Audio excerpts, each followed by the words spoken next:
Hello everyone and welcome back to the Cyclocross Social podcast. Today we're going to be discussing the third round of the Cyclocross Worldcup which took place in Dendermonde. With me to do that as always is Issam. Yes, thank you for having me again. No Spanish opening, we are back to normal today.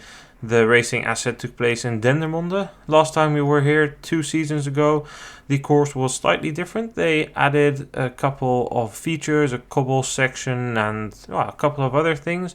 I thought it was pretty positive. It's kind of a very stereotypical Belgian cross, isn't it? It's on a field and then a couple of man-made obstacles and that's it. It's very, very Belgian.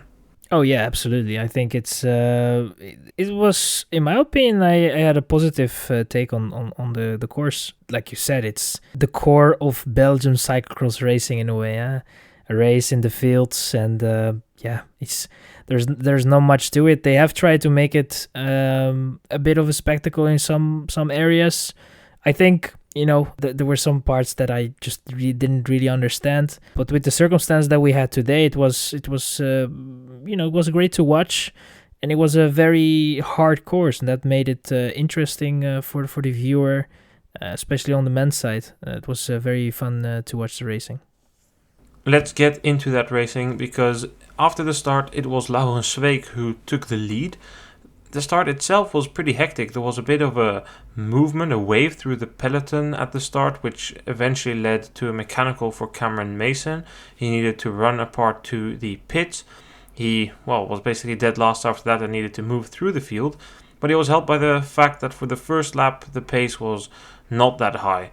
In the second lap, Toon van der Bos started setting the pace. He went off the front and then fell back again, mainly due to the bike changes which were crucial in this race. But eventually we ended up with 3 leaders. It was Toon van der Bos together with his teammate Lars Sweeck and Pim Ronhaar.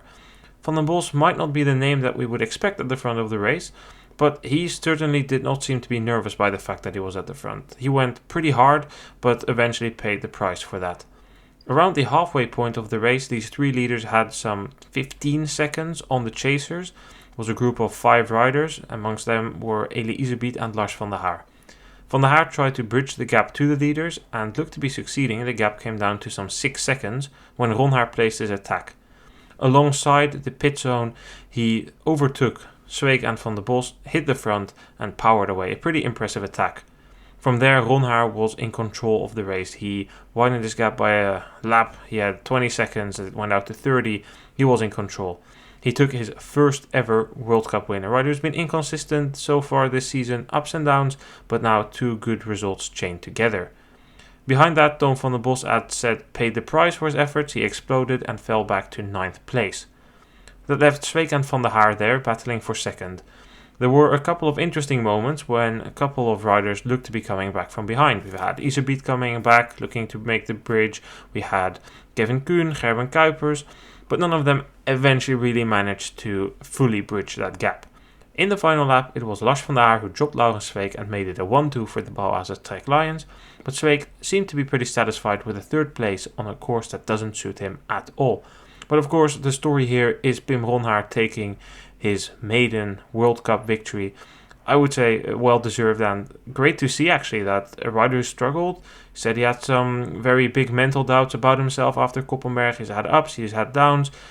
Team leaders told him, calm down, just don't go that fast at the start. Don't blow yourself up like we've seen this season. He did that today. It pays off. Very nice to see. I certainly enjoyed seeing that.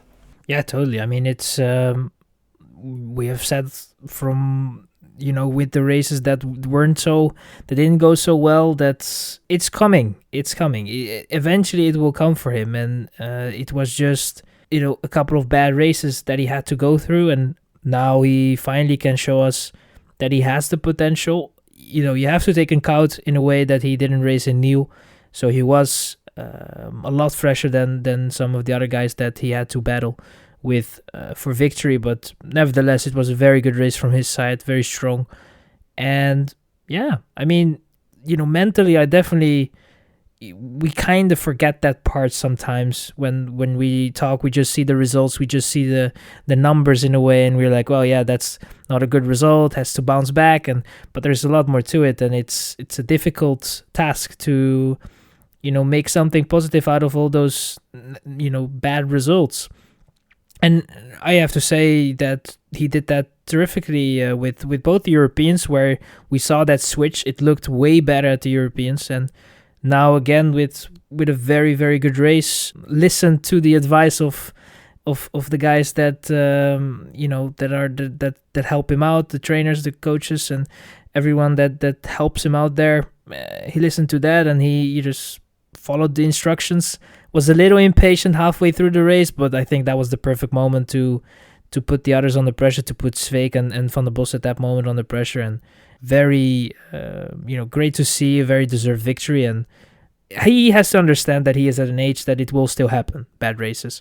But for now, he just needs to cherish this, enjoy it as much as you can, and then go on to the next one, I guess.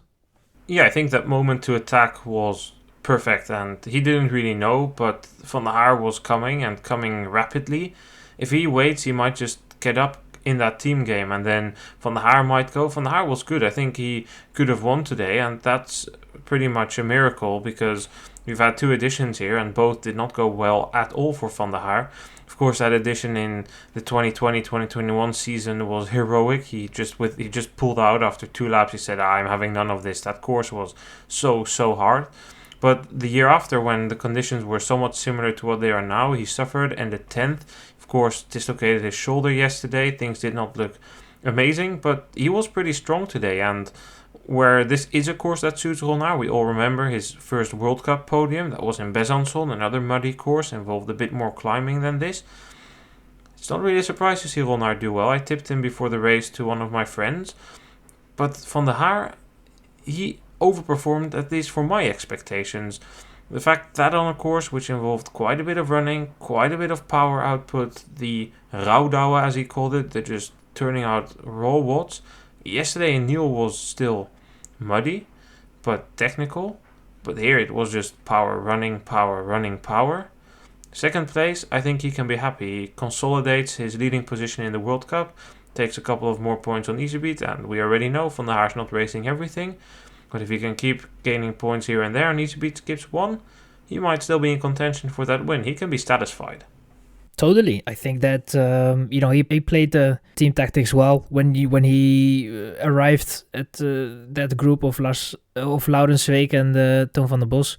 It was for him key to stay there and not motivate those guys to find something and maybe bridge that gap to Ronhaar, which they were not able to. But at least you don't have to give them any ideas of trying to bridge that gap, and he did just that, I guess. And it was a bit of a forceful moment, but still you still have to do it, and he did that well. And I think his evolution as a rider is tremendous in a way, because I think that these type of races give him such a race 5 years ago.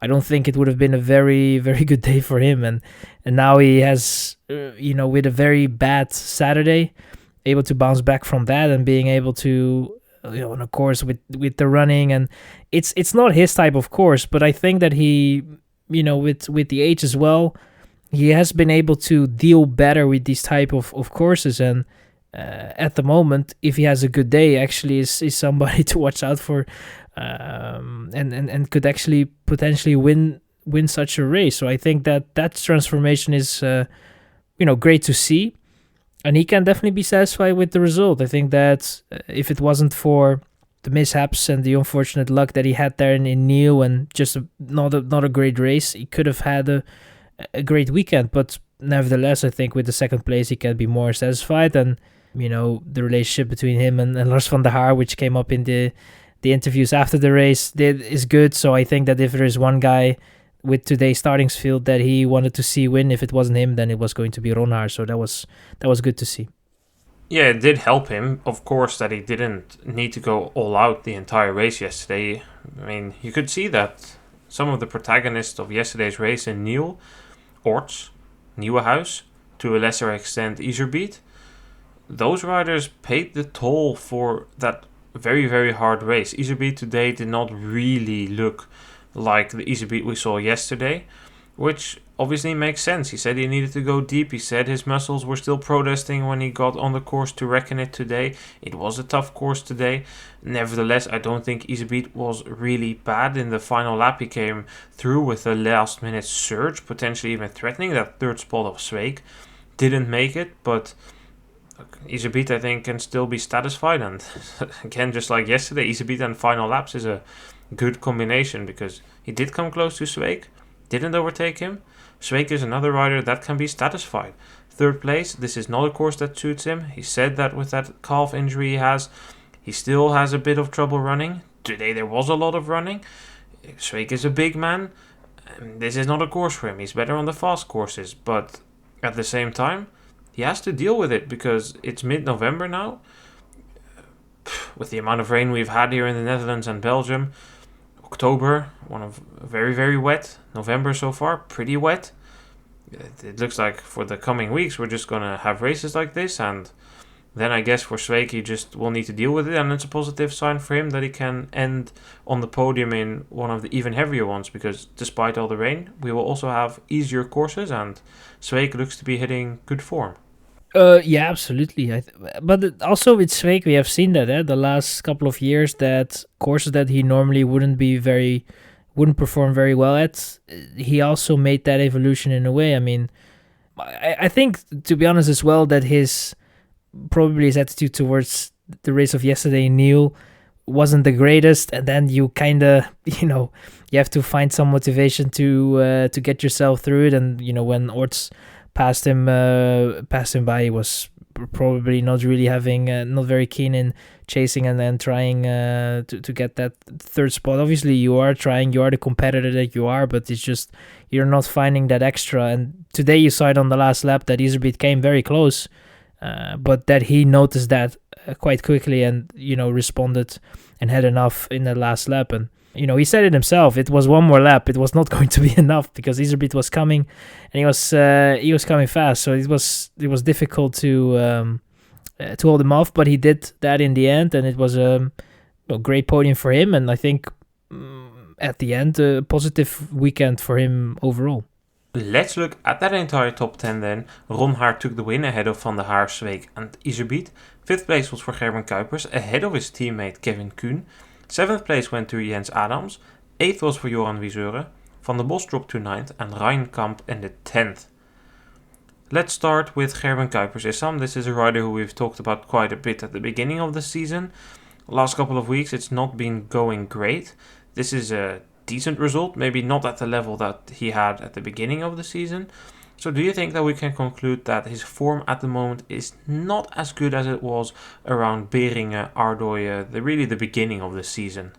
I don't know. It could be one of two things. It could be either that he didn't really improve and the others just had that improvement in their form, or like you said, it's just he's just not on that level that he was at the beginning of the season. I think that today's course could have been a course that he normally should be doing well at. I think that his result today was still not disappointing, but it was not great. I think that normally, if he has a very good day, he should be in contention, in my opinion, for the podium, and he just wasn't today. I mean, it's the 5th place came out of a very good last lap in a way as well, where he got himself back in that top 5 spot. But overall, it was not a great day. I don't know if he had some issues, because it was very fluctuating, his progress throughout the race. He was everywhere in the top 10 almost, I think. So it was it was a difficult race for him. Still top 5 is not a terrible result, but I'm still waiting for that Kuipers that we were thinking of seeing in the beginning of the season. So maybe we still have to wait. The season is. We still have some races left, so I think we have to wait and see how that will play out.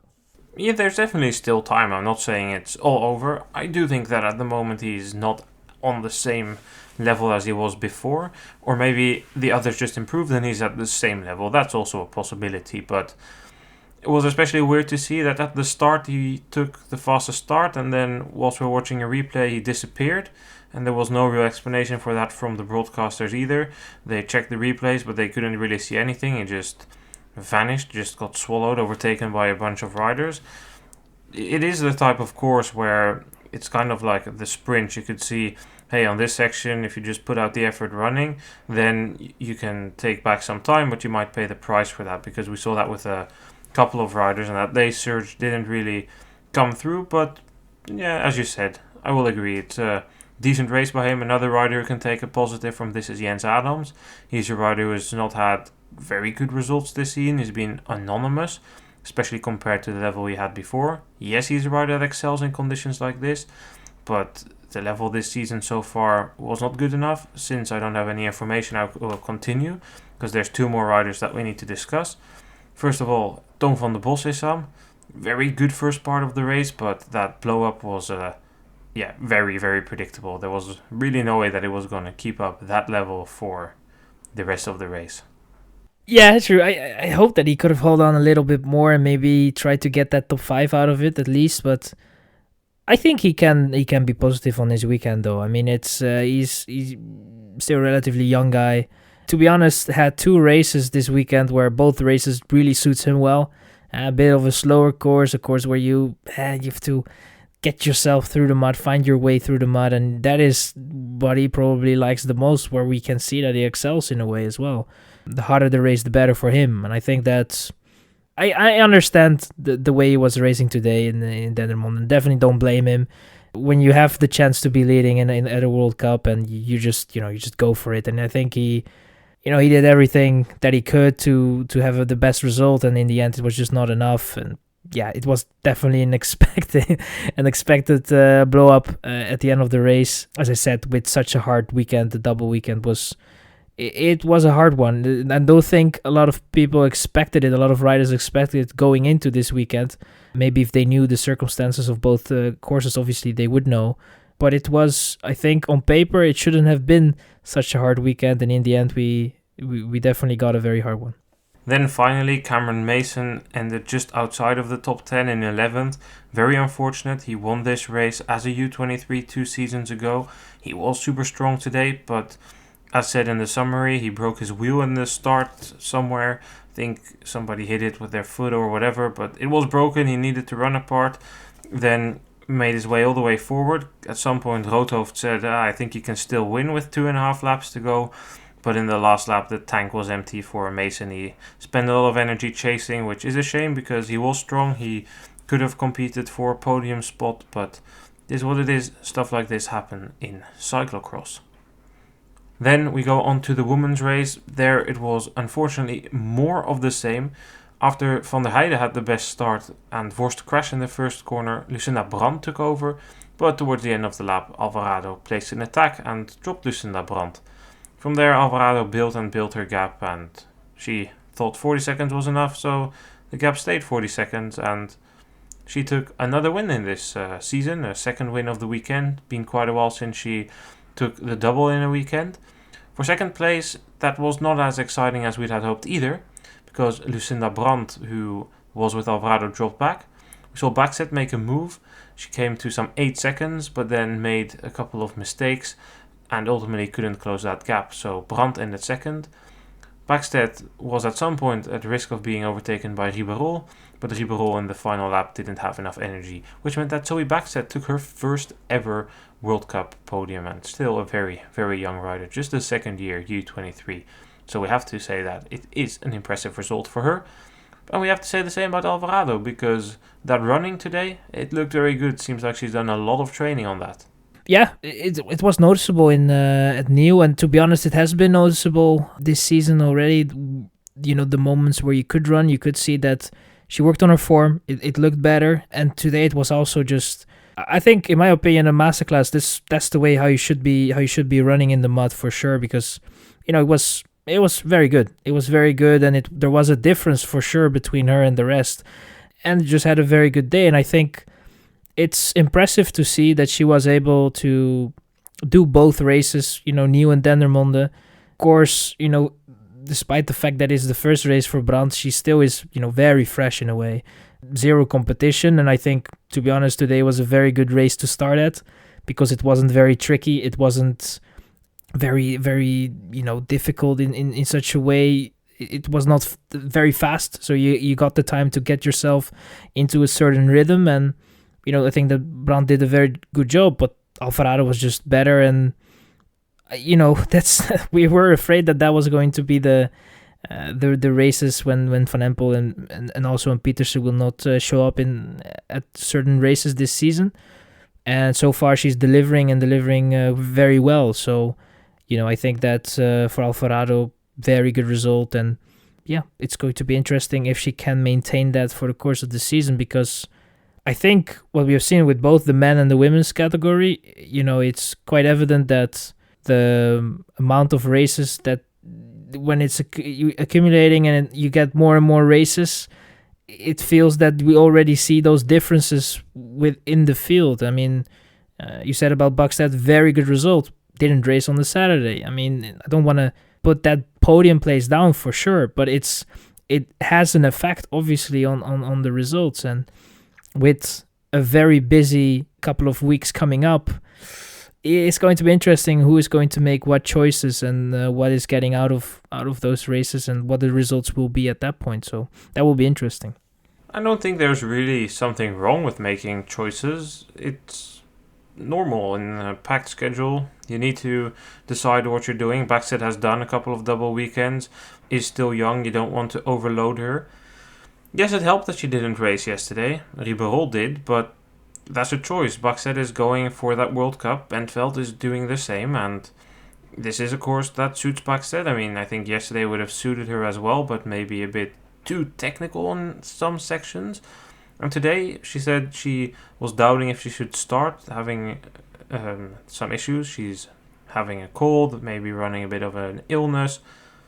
That will also happen. That's the time of the season where you're in November, December, January. It's a time where at some point there will always be the story, oh, this rider has a cold or this rider is out sick.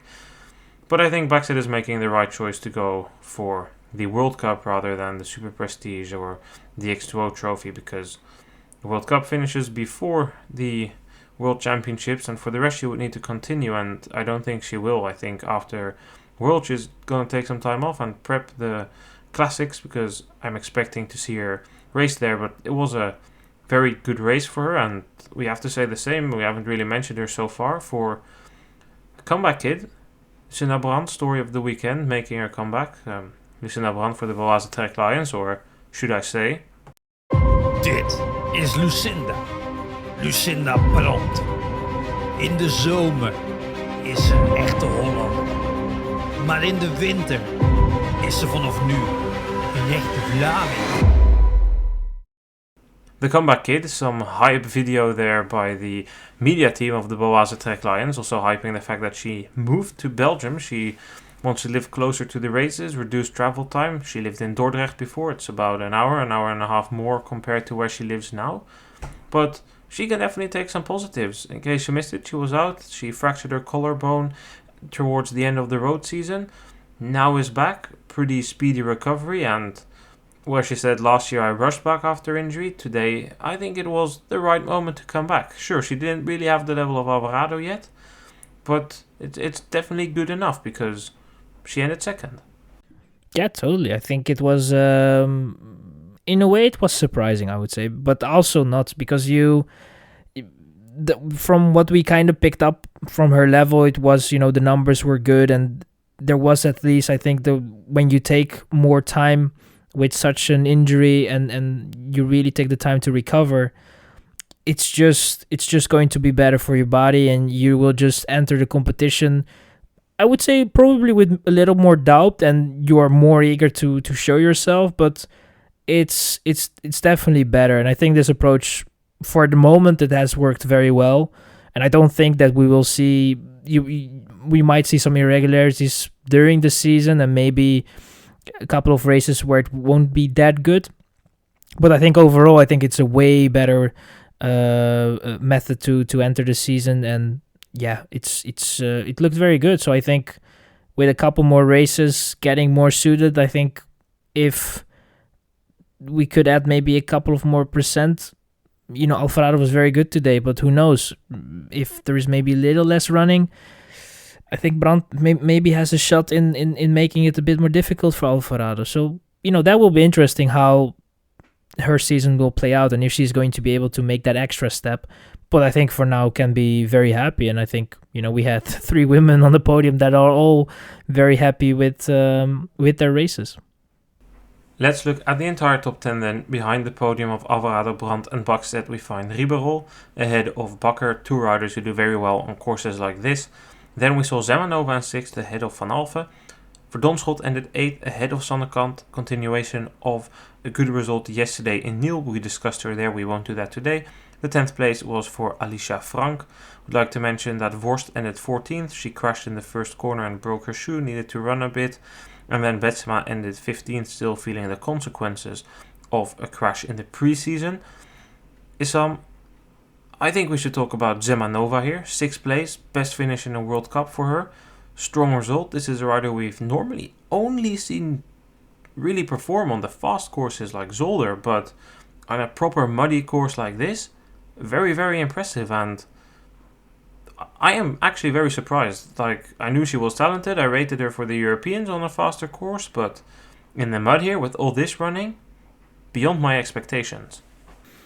Yeah, absolutely. I think it was a very good race from her side, and it was interesting to see how she was able to manifest herself in that position and hold it as well. I think, surprising result, very good result. And I mean, it's she, it is a talent that is not on that level that we have Backstedt at the moment, I think, but is also someone that is taking her time and is getting better and better each season. And I think this season definitely has been a big step forward for her, and we will see how that will go. I think it's definitely someone that if she gets the chance and we give her a little time, will be definitely someone that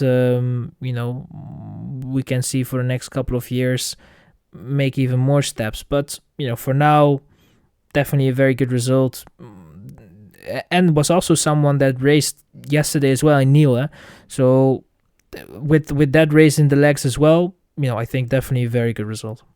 Well, I already said it. I think Ribeirol and Bakker, both riders. This is a course for the riders who have a bit more body, the longer legs. So not really a surprise to see them do well, but it's still good to see because both have had ups and downs. Further in the top 10, the course may be a bit too heavy for Van Alphen, especially after the race yesterday. But I think it's worth mentioning the duo of the coaster Bonache as final mention here. Frank and Verdonschot, both in the top 10. 4 Belgians in the top 10 actually. It's been a long time since they had 4 in the women's top 10. It's good to see, especially for Verdonschot and Frank, both riders who have been struggling in the past for different reasons. Verdonschot had some mental issues 2 seasons ago, then last year she had injuries. Frank had a dispute with the Proximus team, now at home at the coaster. So for a relatively small Belgian team like that, which is only focused on women riders, it's good to see them place 2 in the top 10. Totally, and I think that overall this season has been quite positive, mainly for Verdonschot. Frank still, not totally where I think she could be at. But for Verdonschot, definitely a very good start of the season. Those victories in the races in Spain. So I think that, it is for her and for that team as well a very good step forward. For the Belgian Federation and the Belgian nation in terms of the women category, it was difficult at times. But I think at the moment they are in a relatively good place, I would say. And I think, with a Verdonschot, you have definitely someone that already has a lot of experience, knows what she's doing, had to bounce back from those mental issues, but definitely has done so. And I think at the team where she's right now, it's not the biggest team in the world, but it's a team that gives them plenty of support, and it's it looks good. They're in a good place, and I think with Kant, we had the race yesterday of Niel where it was very positive, and we were already talking about the consistency, if that will be in it for her this season or not. a bit, lesser performance on the Sunday, but it was still not terrible. And I think, for her, it's just a case of making sure that she will be good at the Belgian Championships, probably her goal, and just have a good feeling throughout this season. So, but overall, I think, you highlighted quite well. It is a very good result, and definitely positives for the Belgian nation in terms of their women category and what they have right now. Then to end the episode, the results from the other races in Europe. The fourth round of the Coupe de France took place in Albi. The women's race was won by Amandine Foucounet ahead of Julie Bégaud and Laurine Durafou. The men's race was won by Tony Perriou ahead of Valentin Raymondet and Florian Gallard. Then there was racing in Hitnau in Switzerland. Timon Ruek took the win ahead of Dario Lillo and Gioele Bertolini. Sara Casasola took the win, not really surprising after the results she had in the bigger races. She beat Perrine Clausel and Rebecca Esterman. Then there was racing in Hungary in Debrecen. Ferre Gerards took the win ahead of Kasvir Granek and Simon Vozar. The women's race there was won by Suzanne Verhoeven ahead of Lara de Voer and Ori de Keersmaker. That will conclude it for this episode of the Cyclocross Social podcast. Issam, thank you for being here. Yes, thank you for having me. As you might have noticed or have read somewhere, there's been quite a bombshell this week in the world of cyclocross regarding the World Cup, and Lapartien saying a couple of things. Seeing the length of this podcast, it's already around 30 minutes. We're not gonna go into that today. We will instead be devoting a full episode to it, in which we discuss the future of the World Cup, as well as the role that the Super Prestige and XO Trophy will play in a changing world of cyclocross, and just discuss what is happening. It's a leaked version of the concept program of Wout van Aert. We will wait for that to be official and then discuss that as well. And we will do that in a separate podcast this week. Issam, once again, thank you for being here. Thanks to all our listeners for listening, and we will be back later this week. Goodbye.